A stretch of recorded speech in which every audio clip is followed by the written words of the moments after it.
2011-এ মমতা ব্যানার্জি যেদিন শপথ নিতে এসেছিলেন, লক্ষাধিক মানুষ তার সঙ্গে হাঁটতে হাঁটতে গিয়েছিল। তার মধ্যে একটা সিপিএমের 34 বছরের খাঁচার থেকে মুক্তির স্বাদ আস্বাদন ছিল। এবারে যিনি মুখ্যমন্ত্রী হয়েছেন, আমি ব্যক্তিগত কোনো মন্তব্য করব না, কিন্তু বাংলার মানুষ কীরকম নির্বাক হয়ে গেছে।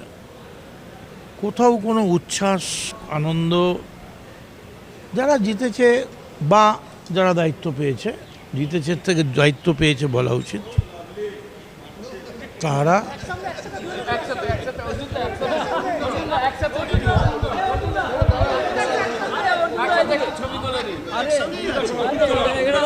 যে কোনো মুহূর্তে আমার সঙ্গে চলে আসবে।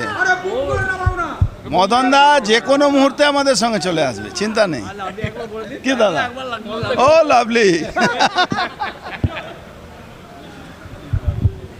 তো বাংলা কীরকম চুপচাপ হয়ে গেছে, এবং আমিও খুবই ব্যক্তিগতভাবে মানসিকভাবে ভেঙে পড়েছি। যেমন একটা বিধানসভা যেখানে মমতা ব্যানার্জি নেই,